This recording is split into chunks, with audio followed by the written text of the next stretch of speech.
Hi guys, good evening. என் பேர் ஷாலினி. இன்னைக்கு நம்ம நீட் 2027 உண்டான முக்கியமான நிறைய விஷயத்த நம்ம பார்க்க போகிறோம். ஒரு விஷயம் இல்லை, நிறைய விஷயம் பார்க்க போகிறோம். ஓகே, ஃபர்ஸ்ட் விஷயம் என்ன நம்ம பார்த்தோம்னா, நீட் 2027 உண்டான சிலபஸை நம்ம டீகோட் பண்ண போகிறோம் இந்த வீடியோவில். ஓகேவா? நீங்கள் மேபி சிபிஎஸ்சி ஸ்டூடெண்ட்ஸாக இருக்கலாம், உங்களுக்கு அதை பற்றின சிலபஸ் தெரிஞ்சிருக்கலாம். ஆனால் ஸ்டேட் போர்டில் படிக்கிற ஸ்டூடெண்ட்ஸ், தமிழ் மீடியமில் படிக்கிற ஸ்டூடெண்ட்ஸ், இங்கிலீஷ் மீடியமில் படிக்கிற ஸ்டூடெண்ட்ஸ், ஸ்டேட் போர்டில் தமிழ் மீடியம் இங்கிலீஷ் மீடியமில் படிக்கிற ஸ்டூடெண்ட்ஸ்க்கு நிறைய பேருக்கு நீட் பற்றின சிலபஸ்க்கு தெரியவே தெரியாது. ஈவன் ஸ்டாஃப்கே தெரியாது. ஏன்னா நானும் ஒரு ஸ்டேட் போர்ட்லேருந்து வந்த ஸ்டூடெண்ட் தான். ஈவன் என்னோட கிளாஸ் டீச்சருக்கே நான் ஸ்டேட் போர்ட்லேருந்து வந்திருக்கேன். என்னோட கிளாஸ் டீச்சருக்கு ஒரு நீட்டுக்கு உண்டான சிலபஸ் என்னன்னு கேட்டோம்னா அவருக்கு சொல்ல தெரியாது. ஓகேவா? ஸோ அந்த மாதிரி ஒரு பேக்ரவுண்ட்லேருந்து இவ்வளோ தூரம் நானே ஒவ்வொன்றா கற்றுக்கிட்டேன். ஸோ நீங்கள் இவ்வளோ கஷ்டப்படக்கூடாதுங்கிறக்கோசரம் நான் உங்களுக்கு சொல்கிறேன், இங்கே வந்திருக்கேன். ஸோ நீட் 2027 சிலபஸ் நம்ம பார்க்கலாம். தேவையில்லாத டாபிக்ஸ் அப்புறம் பேசலாம். ஓகே. ஃபஸ்ட்டு நீட் 2027க்கு ப்ரிப்பேர் பண்ண ஸ்டார்ட் பண்ணிட்டீங்களா நீட் ஆஸ்பிரண்ட்ஸ்? சொல்லுங்கள். ஓகே, அப்படி பண்ணிவிட்டு டெய்லியும் நான் 12 hours படிக்கிறேன், 8 hours படிக்கிறேன், 10 hours படிக்கிறேன் அப்படின்னு சொல்கிறீங்களா? ஓகே, நல்ல விஷயம்தான், இல்லைன்னு சொல்லலை. நிறைய லெக்சர்ஸ் பார்க்குறீங்க, நிறைய லெக்சர்ஸ் பார்க்கறதுலையே டைம் ஸ்பெண்ட் பண்ணுறீங்களா? அதுவும் ஓகே, நல்ல விஷயம்தான், இல்லைன்னு சொல்லலை. thousands of questions சால்வ் பண்ணுறீங்க. பட் ஆனால் ஓகே, சரியாக வருது தப்பாக வருது அது வேறு. பட் ஆனால் நிறைய கொஷின் சால்வ் பண்ணுறீங்களா? அதுவும் ஓகே, நல்ல விஷயம்தான். ஆனால் இத்தனையும் தெரிஞ்சவங்களுக்கு சிலபஸ் என்னன்னே தெரியாமல் நீங்கள் படிக்க ஸ்டார்ட் பண்ணால் நல்லா இருக்குமா? நல்லா இருக்காது தானே? எஸ், நல்லாவே இருக்காது. ஸோ தேவையில்லாத டாபிக்ஸும் சேர்த்து நம்ம படித்து டைம் வேஸ்ட் பண்ணுவோம். ஓகேங்களா? நீங்கள் படித்த சில டாபிக்ஸ் எக்ஸாமில் வரலாம், வராமையும் போகலாம். அது என்னென்ன டாபிக்ஸ் உங்களுக்கு தெரியணும் இல்லையா? அது என்னென்னு நான் சொல்கிறேன். ஓகேங்களா? இது ஒரு விஷயந்தான் எல்லா ஸ்டூடெண்ட்ஸ்குள்ளேயும் இருக்கிற ஒரு டவுட். என்னது? நீட் சிலபஸ் என்ன? நான் ஸ்டேட் போர்ட் ஸ்டூடெண்ட்ஸ்க்காக மட்டும்தான் பேசுகிறேன். நிறைய யூடியூப் சேனல்ஸ் இருக்குது, நிறைய ஸ்டாஃப்ஸ் சொல்லுவாங்க. இருந்தாலும் ஒரு நீட் ஆஸ்பிரண்ட்டாக இருந்து நான் சொல்கிறேன், எக்ஸ் நீட் ஆஸ்பிரண்ட்டாக இருந்து உங்களுக்கு நான் சொல்கிறேன். பட் நீங்கள் அதை தெரிஞ்சுக்கிட்டிங்கன்னா it will be easy for you, right? Yes, தமிழ்லேயே போகலாம். ஏன்னா மோஸ்ட் ஆஃப் த நீட் சேனலில் பார்த்தீங்கன்னா ஒன்றும் ஹிந்தியில் இருக்கும், இல்லைன்னா இங்கிலீஷில் தான் இருக்கும். தமிழில் பார்த்தீங்கன்னா ரொம்பவே கம்மி. நீங்கள் தமிழில் பார்க்குறது ரொம்பவே அரிதிலும் அரிது. ஓகேங்களா? சரி, எந்த சாப்டர்ஸ் ரொம்ப முக்கியம், எந்த சாப்டர்ஸ் நான் படிக்கணும், எந்த சாப்டர்ஸையே நான் ஸ்கிப் பண்ணணும், எந்த டாபிக் நான் படிக்கணும், எந்த டாப்பிக்கை நான் ஸ்கிப் பண்ணணும், எப்படி ப்ரிப்பேர் பண்ண ஸ்டார்ட் பண்ணணும், இது எல்லாத்தையுமே நான் 1 by 1 என்னோடய வீடியோவில் நான் சொல்கிறேன். ஸோ ஃபாலோ பண்ண மறந்துடாதீங்க. ஒரே ஒரு சப்ஸ்கிரைப் பண்ணிடுங்க. ஓகேங்களா? ஓகே, இதை நம்ம பார்ட் பை பார்ட் நம்ம பிரிக்கிறோம். ஃபஸ்ட்டு எல்லாருமே கேட்குற கேள்வி ஃபஸ்ட்டு பார்ட்டில் பார்க்க போகிறோம். ஓகேங்களா? என்ன கேள்வி? சிலபஸ் சேஞ்ச் ஆகுமா? இது எல்லாத்துக்கும் இருக்கிற டவுட் தான். ஓகேங்களா? நீட் 2027க்கு சிலபஸ் சேஞ்ச் ஆகுமா? இதை ஆனஸ்டாக சொன்னோன்னா எனக்கும் தெரியாது, யாருக்கும் தெரியாது, எந்த ஸ்டாஃப்க்குமே இந்த கொஷினுக்கு உண்டான ஆன்சர் தெரியாது. அஃபிஷியல் சிலபஸ் வர வரைக்கும். ஓகேங்களா? ஆனால் அதுக்குன்னு அஃபிஷியல் சிலபஸ் வரட்டும்னு சொல்லி டைம் வேஸ்ட் பண்ண கூடவே கூடாதுங்க, ப்ளீஸ். இப்போ நான் உங்களுக்கு கண்ணு முன்னாடி காட்டுறது நீட் 2026க்கு உண்டான சிலபஸ் தான். எப்பயுமே லாஸ்ட் இயர் நீட்க்கு உண்டான சிலபஸ் வச்சு தான் இந்த வருஷம் ப்ரிப்ரேஷனை நம்ம ஸ்டார்ட் பண்ணுவோம். அப்படிதான் 2026ஓட சிலபஸ் வச்சு நான் உங்களுக்கு 2027க்கு உண்டான சிலபஸை நான் சொல்ல வரேன். ஓகேங்களா? இங்கே நான் எந்த ஒரு சேஞ்சஸும் பண்ணல. இது லாஸ்ட் இயர் 2026ஓட சிலபஸ் தான். அஃபீஷியல் சைட்லேருந்து தான் நம்ம டவுன்லோட் பண்ணது. நான் எந்த சேஞ்சஸும் பண்ணல. அஃபீஷியல் PDF தான் நான் உங்களுக்கு நான் காட்டுறேன். ஓகேங்களா? நிறைய ஸ்டூடெண்ட்ஸ் பண்ணுற ஒரே மிஸ்டேக் என்ன தெரியுமா? சிலபஸ் அப்டேட் வந்ததுக்கப்புறம் நான் படிக்க ஸ்டார்ட் பண்ணிக்கிறேன் அப்படின்னு சொல்லி அசால்ட்டாக இருக்கிறது. ப்ளீஸ் நீங்கள் தயவு செஞ்சு அதை ஒன்று பண்ணிடாதீங்க. ஏன்னா நீங்கள் 1 year ப்ரிப்பேர் பண்ணலாம், 2 years ப்ரிப்பேர் பண்ணிக்கலாம், 3 years ப்ரிப்பேர் பண்ணிக்கலாம், எவ்வளோ இயர்ஸ் வேணால் நீங்கள் ப்ரிப்பேர் பண்ணிக்கலாம், இல்லை ஃப்ரெஷராக கூட இருக்கலாம் நீங்கள். ஓகேங்களா? ஆனால் இந்த தப்பை நீங்கள் பண்ணிடாதீங்க. நிறைய நீட் ஆஸ்பிரண்ட்ஸ் இதே தப்பு தான் திருப்பி பண்ணிகிட்ருக்காங்க. ஃபுல் சிலபஸும் அஃபிஷியல் சிலபஸும் வந்ததுக்கப்புறம் நான் என் ப்ரிப்ரேஷனை ஸ்டார்ட் பண்ணிக்கிறேன். அந்த தப்பை எனக்கு தெரிஞ்சு என் ஃப்ரெண்ட்ஸ் நிறைய பேர் பண்ணியிருக்காங்க. பட் நீங்கள் அதை பண்ணாதீங்கன்னு தான் நான் உங்களுக்கு சொல்லுவேன். பிகாஸ் அஃபிஷியல் சிலபஸ் அந்தந்த வருஷத்துக்கு வரப்போ பாஸ்ட் இயர் சிலபஸ்லேருந்து கம்பேர் பண்ணுறப்ப ஃபியூ டாபிக்ஸ் ஆட் ஆகிருக்கும், ஃபியூ டாபிக்ஸ் டெலீட் ஆகிருக்கும், இல்லைன்னா HSL லாஸ்ட் இயரோட PDF-ஐ அப்படியே ரீஅப்லோட் பண்ணியிருப்பாங்க. இந்த 3 விஷயந்தான் நடக்குங்க. ஸோ அப்படியே அவங்க பேஸ்ட் பண்ணிட்டாங்கன்னா பிரச்சனை இல்லை. ஆட் பண்ணாலும் அந்த ஆடட் டாபிக்ஸை படிச்சுக்கலாம். டெலிட் பண்ணால் இட்ஸ் ஓகே, நோ ப்ராப்ளம். படிச்சிருந்தால் ஓகே, படிக்கலைன்னா விட்டுருங்க. ஓகேங்களா? அஃபிஷியல் சிலபஸ் வந்து நமக்கு ஆகஸ்ட் செப்டம்பர் டைமில் நமக்கு கவுன்சிலிங்லாம் முடிஞ்சதுக்கப்புறம் தான், செப்டம்பருக்கு அப்புறம் தான் நமக்கு ரிலீஸ் பண்ணுவாங்க. ஸோ செப்டம்பர் வரையும் கண்டிப்பாக நம்ம வெயிட் பண்ண வேணான்னு தான் நான் சொல்லுவேன். ஓகேங்களா? டைம் ரொம்ப வேஸ்ட் பண்ணுவீங்க. ரெண்டாவது நம்ம பார்க்க போகிறது வந்து ரியல் நீட் சிலபஸ்னால் என்ன அப்படின்னு தான் நிறைய பேருக்கு ஒரு டவுட் இருக்கும். Especially from state board students. நம்மளோட ஸ்டேட் போர்ட் புக்குக்கும் சிபிஎஸ்சி புக்குக்கும் நிறையவே சேஞ்சஸ் இருக்கும். ஓகேங்களா? கிளாஸ் 11ஓட புக்ஸ் ப்ளஸ் கிளாஸ் 12ஓட புக்ஸ் மட்டும்தான் நமக்கு நீட்டுக்கு ஆக்சுவலாக தேவை. அதுவும் சிபிஎஸ்சி புக்ஸ் தான் தேவை. நல்லா பார்த்துக்கோங்க. ஓகேங்களா? ஆக்சுவலாக இப்படி நம்ம 2 புக் பார்த்தாலும் எல்லா டாபிக்ஸும் தேவையில்லை, எல்லா சாப்டர்ஸும் தேவையில்லை. ஓகேங்களா? ஒரு 3 லேயராக நம்ம இதை பிரிக்கிறோம். ஃபர்ஸ்ட் லேயர்னு பார்க்குறப்ப அஃபிஷியல் சிலபஸ் நமக்கு வேணும். செகண்ட் லேயர்னு பார்க்குறப்ப என்சிஆர்டி லைன்ஸ் தான் கடவுள், அதாவது பகவத்கீதா, பைபிள், என்ன வேணால் சொல்லலாம். ஓகேங்களா? தேர்டாக பார்க்குறப்ப ப்ரீவியஸ் இயரோட ட்ரெண்ட் என்னென்னு நம்ம தெரிஞ்சுக்கிட்டு அதை நம்ம ஃபாலோ பண்ணணும். பர்டிகுலர்லி என்சிஆர்டிக்கு லைன் பை லைன் நம்ம பார்க்குறப்ப ஃபஸ்ட்டு நம்ம பயாலஜி சொல்லுவோம், செகண்டாக கெமிஸ்ட்ரிக்கு போவோம். பயாலஜியில் எல்லாமே அட்டை டு அட்டை படிக்கணும் கண்டிப்பாக. ஸோ அட்டை டு அட்டைனா லைன் பை லைன், ஒவ்வொரு லைனுமே பயாலஜியில் ரொம்பவே முக்கியம். ஓகேங்களா? தேர்ட் நம்ம பார்த்தது என்னது? ப்ரீவியஸ் இயரோட ட்ரெண்ட். எல்லா சாப்டர்ஸும் ஈக்குவல் இம்பார்ட்டன்ஸ் இல்லைங்க. ஓகேங்களா? சில சாப்டர்ஸில் ஒவ்வொரு வருஷம் கொஷின் வரும், சில வருஷம் வராது. சில சாப்டர்ஸில் ரேராக தான் கொஷின்ஸே வரும். இந்த டிஃப்ரென்ஸை புரிஞ்சுக்கிட்டா ப்ரிப்ரேஷன் ரொம்ப ரொம்ப ஈஸிங்க. ஓகேங்களா? தேர்ட் பார்ட் நம்ம பார்க்க போகிறது வந்துட்டு பயாலஜி வந்து நம்ம ஃபஸ்ட்டு டீகோட் பண்ணுறோம். ஓகேங்களா? வெயிட், இப்போ நம்ம வந்து பயாலஜிக்கு போகிறோம். Okay, wait I'll show you. It is a PDF actually. Okay, inorganic, organic, and finally we have entered into biology. Okay, so first of all, when we are going to say about a biology, ஓகேங்களா? Biology தான் நீட்டோட கிங்னு சொல்லலாம், குயின்னு சொல்லலாம். ஓகேங்களா? எப்படி வேணா வச்சுக்கோங்க. 360 marks சாலிடாக நமக்கு சொல்லையாக கொடுக்க போகிறது வந்துட்டு பயாலஜி மட்டும்தான். பயாலஜியில் மட்டும்தான் நம்ம ஈஸியாக 360 நம்மளால ஸ்கோர் பண்ண முடியும். அதுக்கு நான் எல்லாம் ஃபிசிக்ஸில் வாங்க முடியாதா, கெமிஸ்ட்ரியில் வாங்க முடியாதா அப்படிலாம் கேட்காதீங்க. பயாலஜியில் இன்னும் கொஞ்சம் சுலபமாக கிடச்சிட்டுன்னு வச்சுக்கோங்களேன். உங்களுக்கு பயாலஜி டஃப்பாகவே இருந்தாலும் எப்படி ப்ரிப்பேர் பண்ணணும்னு நான் நம்ம சேனலில் அப்லோட் பண்ணுறேன். ஸோ இதை கொஞ்சம் நல்லா கேர்ஃபுல்லாக கவனிங்க. ஓகேவா? அதனால் பயாலஜி நீங்கள் வந்து ஸ்ட்ராங் ரேங்க் பூஸ்டராக வந்து நீங்கள் ஹோல்ட் பண்ணி வச்சுக்கணும். வருதோ வரலையோ இதில் இருந்தால் மார்க் இருக்குது, நமக்கு பயாலஜி வேணும். ஓகேங்களா? அதனால் இதை ஹோல்ட் பண்ணி வச்சுக்கோங்க. கிளாஸ் 11ல் நம்ம இம்பார்ட்டண்ட் சாப்டர்ஸ்னு பார்க்குறப்ப வந்துட்டு நமக்கு லிவிங் வேர்ல்டு, கண்டிப்பாக லிவிங் வேர்ல்ட்லேருந்து கொஷின்ஸ் வராத எக்ஸாமே இருக்காது மோஸ்ட்லி. நம்ம செகண்டாக பார்க்குறப்ப வந்துட்டு செல் ஸ்ட்ரக்சர் அண்ட் ஃபங்க்ஷன்ஸ் ஆங்க. இதில் வந்துட்டு இது வந்து பயோமாலிக்யூல்ஸ், இது வந்து cell cycle and cell division, இது வந்து செல் யூனிட் ஆஃப் லைஃப். ஓகேங்களா? இது 3 படித்தாலே ஓரளவுக்கு நமக்கு நல்ல மார்க் வரும். ஓகேங்களா? அடுத்தது plant physiology.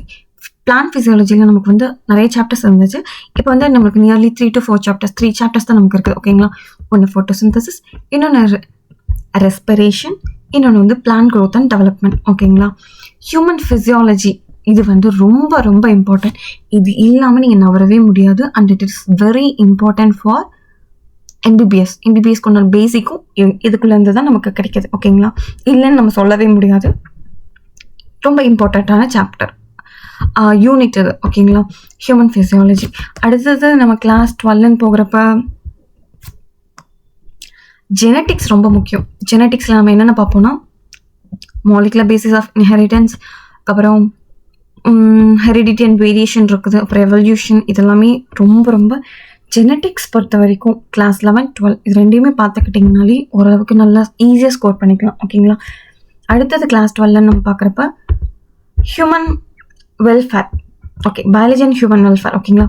Human health and டிசீஸும் அப்புறம் மைக்ரோப்ஸ், இது ரெண்டுலேருந்து கம்பல்சரி ஒரு கொஷின் இல்லை 2-3 கொஷின்ஸ்னாச்சும் கண்டிப்பாக எதிர்பார்க்க முடியும். பயோடெக்னாலஜி. பயாலஜின்னு பார்த்தோம்னா எல்லா சாப்டருமே இம்பார்ட்டன்ட் தான். இம்பார்ட்டன்ட் சாப்டர்னு லிஸ்ட் அவுட் பண்ணோம்னா எல்லா சாப்டர்ஸோட நேமும் கண்டிப்பாக வந்துடும். அதனால் நான் தனித்தனியாக சொல்லணும்னு விருப்பப்படலை. நான் லைன் பை லைன் உங்களுக்கு நான் இது பண்ணுறேன். ஒவ்வொரு சாப்டர்ஸையும் நான் சொல்கிறேன். அண்ட் ஈவன் இந்த பிடிஎஃப் வந்துட்டு என்னோட டெலிகிராம் சேனலில் நான் அப்லோட் பண்ணுறேன். உங்களுக்கு வேணும்னா நீங்கள் டவுன்லோட் பண்ணிக்கோங்க. ஓகேங்களா? ஓகே, பயோடெக்னாலஜின்னு பார்க்குறப்ப பயோடெக்னாலஜி அண்ட் இட்ஸ் அப்ளிகேஷன்ஸ், ஓகேங்களா, principles and process first chapter. செகண்டாக பார்க்குறப்ப வந்து அப்ளிகேஷன்ஸ். Okay, பயோடெக்னாலஜியோட applications. ஓகேங்களா? அடுத்தது ஹியூமன் ஹெல்த் அண்ட் டிசீஸ் பார்த்துட்டோம். அடுத்தது வந்துட்டு ecology. Ecology is very very very important. நீங்கள் யூனிட்னு பார்க்குறப்ப ஈக்காலஜி வந்துட்டு ரொம்ப இம்பார்ட்டன்ட். கண்டிப்பாக biodiversity and conservation, ecosystem and organism and population வந்து கொஷின்ஸ் இல்லாத எக்ஸாமே நமக்கு பார்க்க முடியாது. ஓகேங்களா? அவ்வளோதான். பயாலஜின்னு பார்க்குறப்ப எல்லா சாப்டர்ஸுமே லைன் பை லைன் ரொம்ப ரொம்ப ரொம்ப ரொம்ப இம்பார்ட்டன்ட். நீங்கள் ஸ்கிப் பண்ணிங்கன்னா கண்டிப்பாக மார்க்கை லூஸ் பண்ணுவீங்க. ஓகேங்களா? அட்டை டு அட்டை படித்து வச்சுக்கோங்க. அப்போ தான் 360 சாலிடாக கிடைக்கும். ஓகேங்களா? இங்கே நான் ஒரு இம்பார்ட்டன்ட் பாயிண்ட் சொல்லணும். பயாலஜியாக ஜஸ்ட் ஒரு ஸ்டோரி புக்காக மட்டும் படிக்காதீங்க. நீட் எக்ஸாமில் டீட்டெயில் பை டீட்டெயில் நமக்கு கேட்பாங்க. ஓகேங்களா? என்சிஆர்டியில் இருக்கிற டயக்ராம்ஸை வந்து தயவு செஞ்சு விட்டுறாதீங்க. டைரக்ட் டயக்ராம் கொஷின்ஸ் இருக்கும். டேபிள்ஸ்லேருந்து கண்டிப்பாக கொஷின்ஸ் இருக்கும். எக்ஸாம்பிள்ஸ்லேருந்து கண்டிப்பாக கொஷின்ஸ் இருக்கும். மேட்ச் தி ஃபாலோவிங்கில் கண்டிப்பாக எக்ஸாம்பிள்ஸ்லேருந்து கேட்பாங்க. ஓகேங்களா?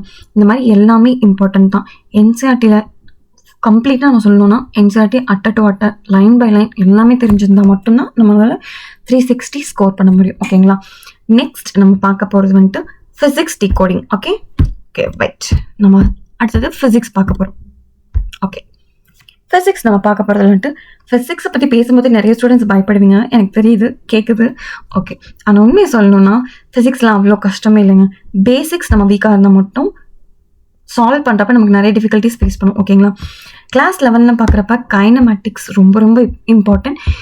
ஃபிசிக்ஸ் அண்ட் மெஷர்மெண்ட்ஸ் ரொம்ப இம்பார்ட்டன்ட். இதில் கண்டிப்பாக நமக்கு வந்துட்டு சிக்னிஃபிகண்ட் ஃபிகர்ஸ்லேருந்து கொஷின்ஸ் வரக்கு கண்டிப்பாக சான்சஸ் இருக்குது. அதுக்கப்புறம் லீஸ் கவுண்ட்லேருந்து கண்டிப்பாக ஒரு கொஷின்ஸ் இல்லாமல் இருக்கவே இருக்காது. ஓகேங்களா?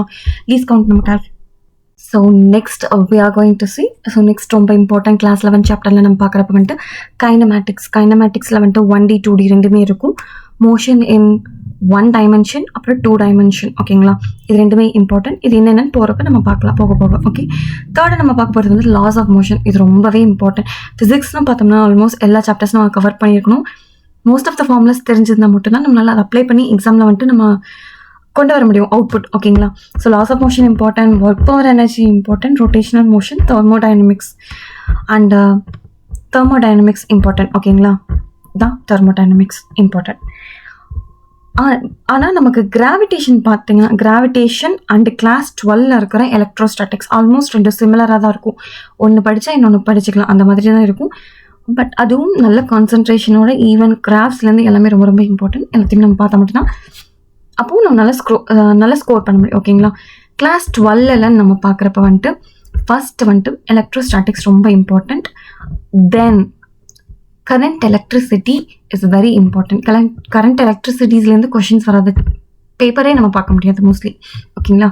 தென் மேக்னட்டிசம், அப்புறம் இஎம்ஐ. மேக்னட்டிசம் மீன்ஸ் மேக்னெட்டிக், ரெண்டுமே இங்கே வந்து 2 சாப்டர்ஸ் இருக்குது. Magnetism and matter and moving charges and மேக்னட்டிசம்னு சொல்லி 2 சாப்டர்ஸ் இருக்கும். ஸோ ரெண்டுமே ரொம்ப இம்பார்ட்டன்ட். ஓகேங்களா? எலக்ட்ரோ மேக்னட்டிக் இண்டக்ஷன் இஎம்ஐயும், அப்புறம் ஏசி ஆல்டர்னேட்டிங் கரண்ட்டும் ரொம்பவே இம்பார்ட்டண்ட்டான ஒரு சாப்டர்ஸ். அப்புறம் மாடர்ன் ஃபிசிக்ஸ், அப்புறம் ரே ஆப்டிக்ஸ்லாம் ரொம்ப ரொம்ப இம்பார்ட்டன்ட். ஓகேவா? ஃபிசிக்ஸ்க்கு நான் ஃபாலோ பண்ண சொல்ல வேண்டிய ஒரு ஃபார்முலான்னு பார்த்தீங்கன்னா, ஃபிசிக்ஸ்க்கு நான் ஃபாலோ பண்ண சொல்கிற ஒரே ஒரு ஃபார்முலாஸ்னால் இதுதான். ஸ்டெப் பை ஸ்டெப் கற்றுக்கோங்க. ஃபர்ஸ்ட் ஒன் வந்துட்டு கான்செப்ட் தயவு செஞ்சு புரிஞ்சுக்கோங்க. கான்செப்ட் இல்லாமல் உங்களால் எதையுமே பில்ட் பண்ண முடியாது. ஓகேங்களா? So first concept understanding is very important. Next வந்துட்டு ஃபார்முலாஸை எப்படி வந்துச்சுன்னு கற்றுக்கோங்க.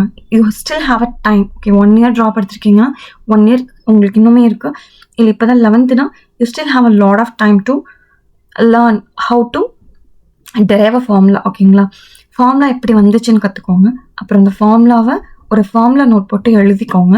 அந்த ஃபார்முலாவை ரிப்பீட்டடாக நீங்கள் படிச்சுட்டு வாங்க. அப்புறம் அந்த ஃபார்முலாஸ்க்கு ஈக்குவலாக டைரெக்டாக கொஷின் சால்வ் பண்ண கற்றுக்கோங்க ஃபஸ்ட்டு. அப்புறம் இன்டைரக்ட் கொஷின்ஸ், அதாவது ஈஸி, மீடியம், ஹார்ட் 3 லெவல்லேருந்து கொஷின்ஸை ப்ராக்டிஸ் பண்ண கற்றுக்கோங்க. ஓகேங்களா?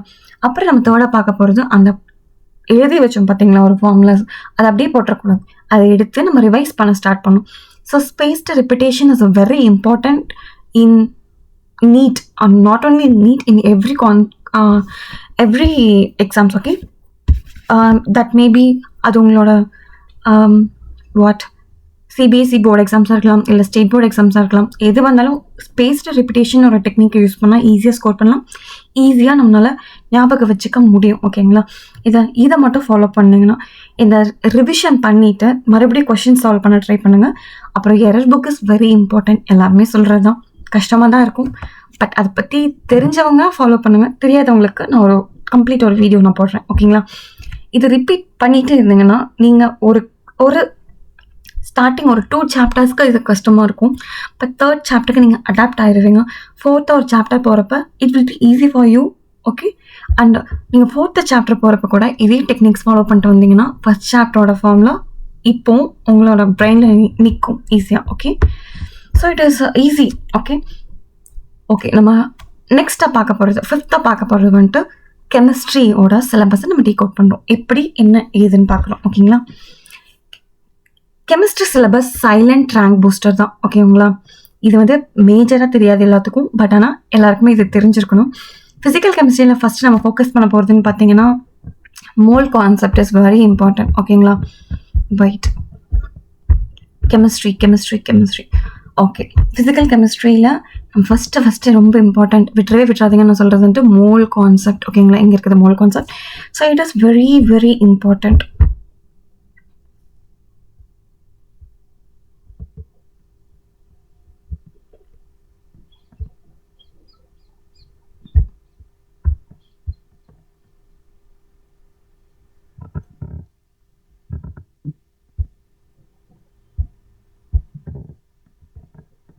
Excuse me.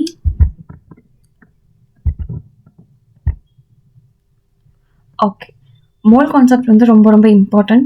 அடுத்து நம்ம பார்க்கறது அப்படிங்கிறது வந்துட்டு ஃபிசிக்கல் கெமிஸ்ட்ரியில் தெர்மோடைனமிக்ஸ் வந்துட்டு ரொம்பவே இம்பார்ட்டண்ட்டானது. கெமிஸ்ட்ரியில் இருக்க தெர்மோடைனமிக்ஸ் அண்ட் ஃபிசிக்ஸில் இருக்க தெர்மோடைனமிக்ஸ் ஆல்மோஸ்ட் சிமிலர். சின்ன சின்ன சேஞ்சஸ் தான் வரும். அது எங்கெங்கன்னு பார்த்து வச்சிட்டிங்கன்னா ஒன்று படித்தா இன்னொன்று படித்த மாதிரி தான். ஓகேங்களா? அடுத்தது ஈக்லிபிரியம் நம்ம விட்டுறவே கூடாது. 2 ஈக்லிபிரியம் இருக்குது. ஒன்று கெமிக்கல் ஈக்லிபிரியம், இது வந்து அயோனிக் ஈக்லிபிரியம். இந்த மாதிரி 2 ஈக்லிபிரியம் இருக்குது. 2 ரொம்ப ரொம்ப important. Equilibrium chapters very very important. அடுத்தது எலக்ட்ரோ கெமிஸ்ட்ரி பார்க்குறோம். Electrochemistry and chemical kinetics இது எல்லாமே ரொம்ப இம்பார்ட்டன்ட். ஓகேங்களா? ஆர்கானிக் கெமிஸ்ட்ரியில் the one and only king அப்படின்னு பார்க்குறப்ப கிங் ஆர் குயின் ஃபஸ்ட் இதில் ஆர்கானிக் கெமிஸ்ட்ரி ஆர்கானிக்லாம் பார்க்குறப்ப பியூரிஃபிகேஷன் அண்ட் கேரக்டரிஸ்டிக் அது நம்ம தனியாக பார்ப்போம். But some basic principles of organic chemistry அவங்க தான் ஜிஓசின்னு சொல்லுவோம், ஜென்ரல் ஆர்கானிக் கெமிஸ்ட்ரி. இவங்க இல்லாமல் எந்த ஒரு சாப்டரும் நகராது ஆர்கானிக்கில். இவங்களை நீங்கள் நல்லா படித்து வச்சுக்கணும். செகண்ட் ப்ரையாரிட்டி 11th பார்க்குறப்ப ஹைட்ரோகார்பன்ஸ் தான். ஓகேங்களா? ஹைட்ரோகார்பன்ஸ். அதுக்கப்புறம் நம்ம 12th பார்த்தோம்னா ஆல்கஹால்ஸ், அமைன்ஸ், பயோமாலிக்யூல்ஸ். அப்புறம் இன்ஆர்கானிக் கெமிஸ்ட்ரியில் நம்ம பார்க்குறப்ப வந்துட்டு கண்டிப்பாக பீரியாடிக் கிளாசிஃபிகேஷன் இந்த சாப்டர் ரொம்ப இம்பார்ட்டன்ட். இது வந்து கிளாஸ் 11 இருக்குது. அடுத்தது பி பிளாக் எலமெண்ட்ஸ். இது வந்துட்டு நியூ என்சிஆர்டியில் இருக்காது, ஓல்டு என்சிஆர்டி ஸ்டூடெண்ட்ஸ் மட்டும்தான் இருக்கும். ஒருவேளை உங்ககிட்ட இல்லைன்னா ஐ சென்ட் யூ பிடிஎஃப். ஓகேங்களா? அதுக்கு நீங்கள் ஃபஸ்ட்டு நம்ம லிங்க்கில் என்னோடய சேனலில் போய் செக் பண்ணிங்கன்னா உங்களுக்கு டெலிகிராம் லிங்க் இருக்கும், அதை ஜாயின் பண்ணிங்கன்னா அங்கே நான் வந்து அப்லோட் பண்ணுறேன். ஓகேங்களா? D and f block is also very important chapter. Yes, இதில் நம்ம வந்துட்டு டிஎன்எஃப் தனித்தனியாக படிப்போம். 2 ரொம்ப ரொம்ப இம்பார்ட்டன்ட். ஓகேங்களா? And then periodic coordination compounds okay, ஃபைனலாக நம்ம வந்துட்டு கோஆர்டினேஷன் காம்பவுண்ட்ஸும் இங்கே வந்து நமக்கு ரொம்ப இம்பார்ட்டண்ட். இது அதுக்கப்புறம் ரிடாக்ஸ் இதுவும் ரொம்ப important. Solutions important. Some basic concept solutions 2 ஒட்டுக்கா முடிச்சிங்கன்னா கூட it will be easy. Chemical பாண்டிங்லாம் இல்லாமல் நவராது. வெஸ்பர்லாம் ரொம்ப முக்கியம். அப்புறம் எம்ஓடி இந்த மாதிரி நிறையா நமக்கு தியோரிஸ் இருக்குது. இது எல்லாமே நம்ம கற்றுக்கிட்டால் மட்டும்தான் அடுத்தடுத்த சாப்டர்ஸ் எல்லாமே கனெக்டிவிட்டியாக இருக்கும். ஒன்று ஸ்கிப் பண்ணிங்கன்னா கூட இன்னொன்று போகிறதுக்கு ரொம்ப கஷ்டமாக இருக்கும். ஓகேங்களா? ஸோ கெமிஸ்ட்ரி வந்துட்டு இதுதான் கெமிஸ்ட்ரி, இப்படி தான் கெமிஸ்ட்ரி போகும். கற்றுக்கிட்டா ஈஸி, விட்டுட்டிங்கன்னா ரொம்பவே கஷ்டம். கனெக்டிவிட்டி விட்டிங்கன்னா தான் ரொம்ப கஷ்டப்பட வேண்டியிருக்கும். இது எல்லாமே ப்ராக்டிக்கல் கெமிஸ்ட்ரி. இது எல்லாமே நான் உங்களுக்கு பிடிஎஃப் ஷேர் பண்ணுறேன். ஏதாவது டவுட் இருந்தால் கமெண்ட் செக்ஷனில் கேளுங்க. ஓகேங்களா? ஓகே, இப்போ நம்ம ஃபைனலாக எல்லாமே பார்த்து முடிச்சிட்டோம். மேலோட்டமாக எல்லாமே பார்த்து முடிச்சிட்டோம். ஓகே, இப்போ நான் சொல்ல போகிற விஷயம் நிறைய பேரோட டைமை கண்டிப்பாக சேவ் பண்ணும். ஓகேங்களா? என்ன பண்ணணும், என்ன பண்ணக்கூடாது, ஒரு சப்ஜெக்ட்க்கு ஒரு சாப்டருக்கு 5 புக் யூஸ் பண்ணுறதுலாம் தயவு செஞ்சு பண்ணிடாதீங்க. 100 PDF கலெக்ட் பண்ணி 100ஐயும் கோ த்ரூ பண்ணுறேங்கிற பேரில் சத்தியமாக டைம் வேஸ்ட் பண்ணிடாதீங்க. இது எல்லாமே நம்ம டைம் கில்லர்ஸ். ஓகேங்களா? இது எல்லாமே கண்டிப்பாக டைம் கில்லர்ஸ். பார்க்குறதுக்கு நல்லாயிருக்கும், ஆனால் கண்டிப்பாக யூ காண்ட். ஓகே, லெக்சர்ஸ் பார்த்துக்கிட்டே இருந்துட்டு கொஷின் சால்வ் பண்ணாமல் இருக்கிறது, அப்புறம் அஃபிஷியல் சிலபஸ் வர வரைக்கும் நான் வெயிட் பண்ணுறேன், அதுக்கப்புறம் நான் படிச்சுப்பேன் அப்படின்னு தான் பெரியவங்க அப்படிங்கிற மாதிரிலாம் இருந்துடாதீங்க. சத்தியமாக யூ காண்ட். ஓகேங்களா? அஃபிஷியல் சிலபஸ் வரைக்கும்லாம் நீங்கள் வெயிட் பண்ணிங்கன்னா ஆல்மோஸ்ட் half the year வேஸ்டட்னு நான் சொல்லுவேன். ஓகேங்களா? நீட்டில் சக்ஸஸ் ஆகிறது எல்லாத்தையும் படித்தவங்க இல்லை. ஓகேங்களா? நீட்டில் சக்ஸஸ் ஆனவங்க எல்லாமே படித்தவங்க கிடையாது. கரெக்டான விஷயத்த கரெக்டான டைமில் முடித்தவங்க தான். ஓகேங்களா? ரிப்பீட்டடாக ரிவிஷன் பண்ணவங்க மட்டும்தான். ஓகேங்களா? எஸ், நீங்கள் நம்பலினாலே இது நினச்சோம். கண்டிப்பாக ஃபஸ்ட் இயர் ஃப்ரெஷர் ட்ராப்பாக இருந்து நான் சொல்கிறது எதுவுமே நீங்கள் கேட்கலன்னா surely one day you will regret for this. ஓகேங்களா? என் பேர் ஞாபகம் வச்சுக்கோங்க, ஷாலினி. கண்டிப்பாக ஒரு நாள் ஞாபகம் வருவேன். ஓகே, நீட் 2027க்கு ஒரு பக்காவான பிளானர் அண்ட் ரோட் மேப் வேணும்னா ஒரு கமெண்ட் பண்ணுங்கள். ஓகேங்களா? நீட் 2027 ஒரு கமெண்ட் பண்ணுங்கள், I will share you. Okay, first கான்செப்டை வந்து நல்லா புரிஞ்சுக்கிட்டிங்கன்னா மட்டும்தான் கிளாஸ் 11 புரிஞ்சால் மட்டும்தான் கிளாஸ் 12 நீங்கள் போக முடியும். ஓகேங்களா? சைட் பை சைட் போகலாம், it is also okay. But அது ஒரு ப்ராப்பர் ஸ்ட்ராட்டஜி இல்லைன்னா அதுவும் ஃபெயிலில் தான் முடியும். ஓகேங்களா? Concept building is very important. என்செட்டை கண்டிப்பாக நீங்கள் end of the year complete பண்ணியிருக்கணும். 11th வந்து ஸ்ட்ராங் பண்ணியிருந்தால் மட்டும்தான் 12 வந்துட்டு ஈஸியாக இருக்கும். வீக்லி டெஸ்ட் அட்டன் பண்ணோம். ஃபைனல் ஃபேஸில் வந்துட்டு ஃபுல் சிலபஸ் டெஸ்ட் வேணும், மார்க் டெஸ்ட் வேணும், PYQ நிறையா சால்வ் பண்ணியிருக்கலாம். மிஸ்டேக் அனலைசிஸ்க்குன்னு ஒரு நோட் போட்டு மிஸ்டேக் அனலைசிஸ் பண்ணிகிட்டே வாங்க. இந்த ஸ்டேஜ் தான் நமக்கு வந்து ரேங்க் பூஸ்டராக இருக்கும், ரேங்கை டிசைட் பண்ணும். ஓகேங்களா? ஃபைனலி ஒரு விஷயம், நீட் கிராக் பண்ணுறது ஜீனியஸ் ஸ்டூடெண்ட்ஸ் மட்டும்தான் முடியும் அப்படின்லாம் இல்லை. கன்சிஸ்டண்ட்டாக ஒர்க் பண்ணுற எல்லா ஸ்டூடெண்ட்ஸ்னாலையும் கண்டிப்பாக முடியும். ஓகேங்களா? டெய்லி கொஞ்சம் இம்ப்ரூவ் பண்ணனா போதும். ஓகேங்களா? டெய்லியும் கொஞ்சம் உங்கள் எஃபர்ட்ஸ் இருந்துக்கிட்டே இருக்கணும். Consistency is a power and consistency is a tool. Consistency is a key to success. Okay, so இதை நீங்கள் கண்டிப்பாக ஃப்ரெஷர்ஸ் கேட்க மாட்டீங்க, கண்டிப்பாக second year repeaters you can, I hope so. நீங்கள் கேட்பீங்கன்னு நான் நினைக்கிறேன். ஓகே, எனக்கு தெரியல. ஸோ டெய்லி கொஞ்சம் இம்ப்ரூவ் பண்ணால் போதும். அந்த ஸ்டூடெண்ட்ஸ் தான் நல்லா ஸ்கோர் பண்ணுவாங்க. ஓகேங்களா? சிலபஸை புரிஞ்சுக்கிட்டு கரெக்டான டேரக்ஷனில் ஒர்க் பண்ணால் போதும். இன்றைக்கி கண்டிப்பாக ஸ்டார்ட் பண்ணுங்கள். கன்சிஸ்டன்சி கண்டிப்பாக மெயின்டைன் பண்ணுங்கள். மெடிக்கல் காலேஜில் நம்ம சீட் வாங்குகிறோம். ஓகேங்களா? நம்பிக்கை மட்டும் விட்டுறாதீங்க. அதுதான் நம்மளோட டோட்டலான ஸ்ட்ரென்த்து, மொத்த ஸ்ட்ரென்த்தும் அங்கே தான். நம்ம மேலே யார் எப்படி நம்பிக்கை இல்லாமல் பேசினா கூட நம்மளோட நம்பிக்கை, நம்ம கன்சிஸ்டண்ட்டாக இருந்தால் மட்டும்தான் நம்மளால முடியும். நம்ம நம்பிக்கை நம்மளாம் விட்டுட்டோம்னா நமக்காக இங்கே யாருமே இருக்க மாட்டாங்க, ஈவன் யோர் பேரண்ட்ஸ். ஓகேங்களா? ஓகே, இந்த வீடியோ யூஸ்ஃபுல்லாக இருந்தால் லைக் ஷேர் பண்ணுங்கள். நம்ம சேனலுக்கு புதுசாக இருந்தால் சப்ஸ்கிரைப் பண்ணிக்கோங்க. கமெண்ட்டில் நீட் 2027 டைப் பண்ணுங்கள். கண்டிப்பாக நெக்ஸ்ட் வீடியோவில் நீட் 2027க்கு மந்த் வைஸ் பிளானரோட நான் உங்களை சந்திக்கிறேன். Tata. Until then, bye from Shalini. Thanks for watching. Bye.